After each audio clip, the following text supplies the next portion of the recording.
Shri Ullas Babu, BJP. നേതാവ്, ബി.ജെ.പിക്ക് ഏറ്റവും ഭയം കേജ്രിവാൾ എന്ന അടിക്കുറിപ്പോട് കൂടിയാണ് ആം ആദ്മി സമൂഹ മാധ്യമങ്ങളിൽ DP ക്യാമ്പയിൻ നടത്തുന്നത്.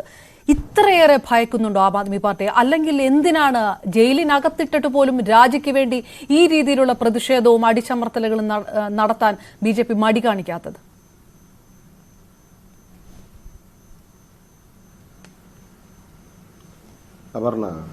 അപർണയുടെ ഇന്നത്തെ അന്തിച്ചർച്ചയുടെ ഹെഡിങ് അത് തന്നെ തെറ്റാണല്ലോ. BJPക്ക് എന്തിന് കേജ്രിവാളിനെ ഭയക്കണം?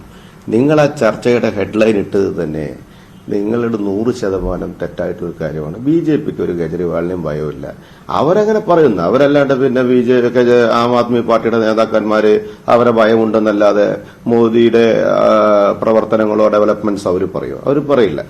എന്താണ് വിനോദ് മാത്യു വിൽസൺ പറയുന്നത്? വിനോദ് മാത്യു വിൽസൺ പറയുന്നത് കേജ്രിവാൾ 1000 കേജ്രിവാൾ തഗ്ഗിനൊക്കെ കൊള്ളാം, പക്ഷേ രാഷ്ട്രീയം കൃത്യമായി പറഞ്ഞു. ഞാനിപ്പോ ആലത്തൂർ പാർലമെന്റ് മണ്ഡലത്തിലെ ഒരുവിധ പഞ്ചായത്തുകളിൽ യാത്ര കഴിഞ്ഞിട്ടാണ് ഇവിടെ വന്നത്. ഡോക്ടർ TN സരസുവിന്റെ തെരഞ്ഞെടുപ്പ് പ്രചരണവുമായി ബന്ധപ്പെട്ട് ഞങ്ങളെ സംബന്ധിച്ച് കേജ്രിവാൾ അറസ്റ്റ് ഇതൊന്നും വിഷയമല്ലെന്ന്. ഞങ്ങളെ സംബന്ധിച്ച് ഇന്ത്യ മഹാരാജ്യത്ത് 10 വർഷമായിട്ട് നരേന്ദ്രമോദി നടപ്പിലാക്കിയിട്ടുള്ള വികസനങ്ങൾ ജനങ്ങളിലേക്ക് ഡയറക്റ്റായി ചെന്നെത്തിച്ച് വീടാന്തരം കയറി സമ്പർക്കം ചെയ്ത് അതിലൂടെ ഞങ്ങൾ 400 സീറ്റുകളിലേക്ക് പോകുക എന്ന് പറയപ്പെടുന്ന ദൌത്യവുമായിട്ടാണ് ഞങ്ങൾ മുന്നോട്ട് പോകുന്നത്. ഞങ്ങൾക്ക് എന്ത് കേജ്രിവാളിനകത്ത് കൃത്യമായിട്ട് അപർണയ്ക്ക് അറിയാത്തതാണോ? വളരെ സിമ്പിൾ ആയിട്ടല്ലേ വിനോദ് മാത്യു അതിനെക്കുറിച്ച് പറഞ്ഞത്? എന്താ അതിന്റെ കാര്യം?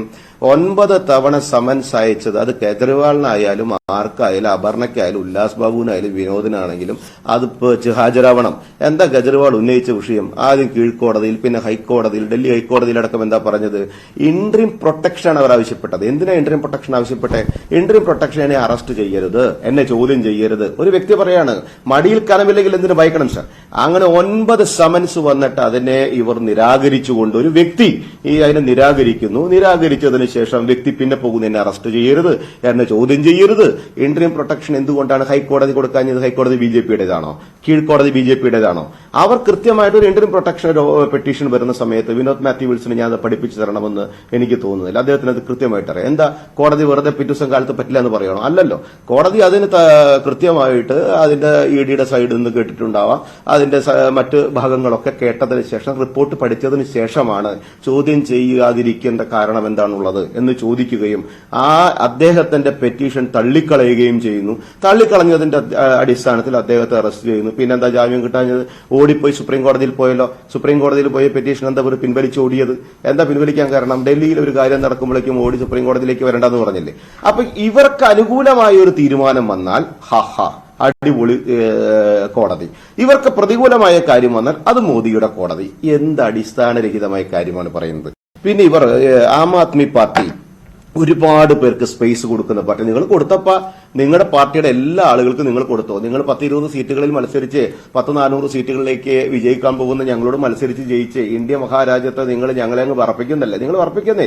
ജനകീയ കോടതിയിൽ തെരഞ്ഞെടുപ്പ് വരാൻ പോകുമല്ലേ? നമുക്ക് നോക്കാം. പിന്നെ വെൽഫെയർ ആണ് നിങ്ങളുടെ ഉദ്ദേശം. നല്ല വെൽഫെയറാ ആം ആദ്മി പാർട്ടി. ഇന്ന് എന്താ വന്ന വലിയ വാർത്ത നിങ്ങൾ എന്താ കേൾക്കാൻ? ഞാൻ വെൽഫെയറിനെ കുറിച്ച് ചർച്ച ചെയ്യപ്പ 140 കോടി റുപ്യ ഖാലിസ്ഥാൻ സെപ്പറേറ്റിസ്റ്റ് അത് പറഞ്ഞ വിഘടനവാദികളുടെ കയ്യിൽ നിന്ന് സുഖമായിട്ട് വാങ്ങിച്ചു വെച്ചിരിക്കുന്നു. അതിനു മുൻപ് ആരെ റിലീസ് ചെയ്യാന്ന് പറഞ്ഞിട്ട് ഡൽഹിയിൽ ബോംബ് ബ്ലാസ്റ്റിൽ 9 പേർ മരിച്ച കേസിൽ പ്രതിയായിട്ടുള്ള വ്യക്തിയെ റിലീസ് ചെയ്ത് കൊടുക്കാമെന്നും പറഞ്ഞ് ഈ മിടുക്കൻ അതായത് അരവിന്ദ് കെജ്രിവാൾ പോയിട്ട് 140 കോടി റുപ്യ വാങ്ങിച്ചു കൊണ്ടുവന്നിട്ടുണ്ട്. മനോജ് സിസോദിയും കൂടി അതിന് മുൻപ്, അതായത് ഇപ്പോഴത്തെ പഞ്ചാബ് മുഖ്യമന്ത്രി, അവനും കൂടി പോയിട്ട് വീണ്ടും ഒരു 10-60 കോടി റുപ്യ അതിന് മുൻപും പോയി മേടിച്ചു എന്ന് കൃത്യമായിട്ട് കൊടുത്തവർ തന്നെ പറഞ്ഞില്ലേ? എന്താ അതിനെ കുറിച്ച് നിങ്ങൾ ചർച്ച ചെയ്യാത്തത്? കോടിക്കണക്കിന് റുപ്യ. ഇതിന് പിന്നെ ഒരു രാഷ്ട്രീയം ഉണ്ടല്ലോ, ഇതിന് ചരിത്രമുണ്ടല്ലോ. കെജ്രിവാളിന്റെ വെൽഫെയർ ചരിത്രം ഒന്ന് എടുത്ത് എന്താ ചരിത്രം? ഇവർ എന്തിനാ ഇതിനു മുൻപേ അണ്ണാ ഹസാരയുടെ കൂടെ നിന്നിട്ട് ജന്തർ മന്ദറിൽ നടത്തിയിട്ടുള്ള പ്രസംഗങ്ങളൊക്കെ മറക്കുമോ? നിങ്ങളുടെ കയ്യിലുണ്ടാകുമല്ലോ. എന്തായിരുന്നു? ഒരു ഭരണകർത്താവ് നിയമപരമായിട്ട് മടിയിൽ കനമില്ലാത്തവന് പേടിക്കണ്ടല്ലോ എന്ന് പറയുന്നു. കോടതി ഉണ്ടല്ലോ എന്ന് പറയുന്നു. കോടതിയുണ്ട്, നിയമ പോരാട്ടങ്ങളുണ്ട്, അത് ആ വഴിക്ക് നടക്കട്ടെ. BJP എന്തിനാണ് പ്രതിഷേധം നടത്തുന്നത്? വലിയ രീതിയിലുള്ള ഒരു പ്രതിഷേധം ഇന്ന് ഡൽഹിയിൽ നടത്തിയല്ലോ. ആ പ്രതിഷേധത്തിന്റെ ആവശ്യം എന്താണ്? കോടതി വഴി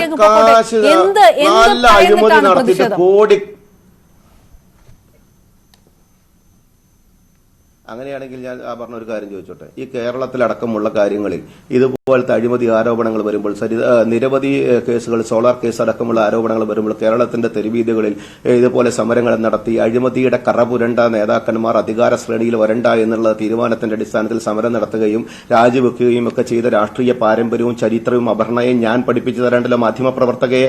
ഇവിടെ കേജ്രിവാൾ എന്ന് പറയപ്പെടുന്ന വ്യക്തി പത്മശ്രീ അവാർഡ് മേടിക്കാൻ പോകുമ്പോൾ ചവിട്ടി തട്ടി വീണതിനല്ല അറസ്റ്റിലായത്. അദ്ദേഹം കോടിക്കണക്കിന് ഉറുപ്പിയെ സുഖമായിട്ട് അങ്ങോട്ട് കട്ടിട്ട് അതങ്ങോട്ട് വാങ്ങിച്ചു വെച്ചിട്ട് അത് രാഷ്ട്രീയത്തിന്റെ പേരിൽ വെൽഫെയർ ഉണ്ടാക്കിയെന്ന്. വെൽഫെയർ ആർക്കും ഉണ്ടാക്കിയ അതിനകത്തൊരു രാഷ്ട്രീയമില്ലേ? അത് വിനോദ് പറയട്ടെ.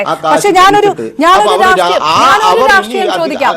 ഇന്ത്യ മുന്നണിയിൽ കോൺഗ്രസ് കഴിഞ്ഞാൽ ശക്തമായിട്ടുള്ള പാർട്ടി ആം ആദ്മി പാർട്ടി നിലവിൽ ഡൽഹി പിടിച്ചെടുക്കേണ്ടത് ബിജെപിയുടെ ആവശ്യമാണ്. അതുകൊണ്ട് നിങ്ങൾക്ക് കെജ്രിവാളിനെ ഇല്ലാതാക്കണം. ആ രീതിയിലേക്ക് പോകുമ്പോൾ ജയിലിനകത്തിരുന്നും ഭരിക്കുന്ന ഒരു സാഹചര്യം വരുന്നു. ജനങ്ങൾ അതിനൊപ്പം നിൽക്കുന്ന സാഹചര്യം വരുന്നു. പ്രതിഷേധവുമായി, അറസ്റ്റിനെതിരെ പ്രതിഷേധവുമായി ഇന്ത്യ മുന്നണി ഒന്നടങ്കം ഒരുമിച്ച് നിൽക്കുന്ന ഒരു സാഹചര്യം വരുന്നു. അങ്ങനെ നിങ്ങളുടെ പദ്ധതി പൊളിയുന്നു. ആ പദ്ധതി പൊളിയുമ്പോൾ പ്രതിഷേധത്തിലേക്ക് കടക്കാൻ ബിജെപി നിർബന്ധിതമാകുന്നു. അതല്ലേ സത്യം? നല്ല രസകരമായ തിരക്കഥ, സിനിമയ്ക്ക് കൊള്ളാം, അത് ചർച്ചയ്ക്ക് കൊള്ളൂല. എന്റെ അപർണെ, ഞാനൊരു കാര്യം ചോദിക്കട്ടെ.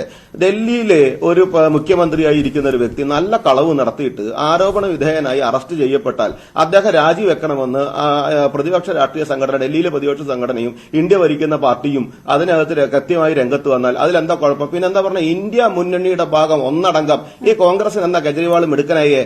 കോൺഗ്രസ് അമിത് മാളവി അടക്കമുള്ള, സുപ്രിയ അടക്കമുള്ള, അജയ് മാക്കൻ അടക്കമുള്ള, അനിൽ എന്ന് പറയപ്പെടുന്ന ഡൽഹി പ്രദേശ് കോൺഗ്രസിന്റെ പ്രസിഡന്റ് അടക്കമുള്ള ആളുകൾ അരവിന്ദ് കെജ്രിവാളിന് കോവിഡ് നോക്കാൻ നേരമില്ല, കോവിഡിന്റെ പ്രശ്നങ്ങൾ പരിഹരിക്കാൻ നേരമില്ല, ഓന് കക്കാനാണ് നേരമെന്ന് പറഞ്ഞ് കൃത്യമായിട്ട് പെറ്റീഷൻ എഴുതി പോലീസിന് കൊണ്ടുകൊടുത്ത ആളുകളാണല്ലോ ഇന്ത്യ മുന്നണി എന്ന് പറയപ്പെടുന്നത്. ഇപ്പത്തെ ശുദ്ധീകരിച്ച് കെട്ടിപ്പിടിച്ച് ഉമ്മവെച്ച് ഞാൻ വലിയ ജനാധിപത്യ വ്യവസ്ഥയിൽ കൊണ്ടുപോകുന്നു എന്ന് പറയപ്പെടുന്നത്.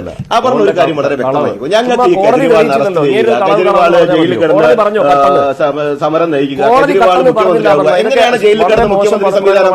എന്റെ തെരഞ്ഞെടുപ്പ് വിനോദ, നിങ്ങൾ 12 മണിക്കൂർ നേരം പ്രസംഗിച്ചപ്പോൾ ഞാൻ സംസാരിച്ചില്ലല്ലോ. സഹിഷ്ണുത എന്ന് പറയപ്പെടുന്ന ഒന്ന് കാണിക്കാനുള്ള മാന്യത കാണിക്കുക. നിങ്ങളൊരു വലിയ പാർട്ടിയുടെ നേതാവാണെന്നല്ലേ വെപ്പ്. ഞാൻ പറയുന്ന കാര്യങ്ങളൊന്ന് കേൾക്കപ്പ, അത് കേൾക്കാനുള്ള മാന്യത കാണിക്കേ. ചർച്ചയുടെ മാന്യത വിനോദ് എന്നെ പഠിപ്പിക്കേണ്ട. എന്റെ മാന്യത ഞാൻ വ്യക്തമായി പഠിച്ചോളാം. വിനോദിന്റെ മാന്യത സർട്ടിഫിക്കറ്റ് കൊണ്ടൊന്നും ഈ കേരളത്തിൽ ഒരു കാര്യമില്ല സർ. നിങ്ങളുടെ മാന്യത സർട്ടിഫിക്കറ്റ് ഒക്കെ കയ്യിൽ വെച്ച് ആരാക്കി മടക്കി പോക്കറ്റിൽ വെച്ചോ. ഞാനെന്ത് പറയണമെന്നുള്ളത് ഞാൻ തീരുമാനിച്ചോളാം. അതിനാവുമ്പോ വിനോദ് പഠിപ്പിച്ചോട്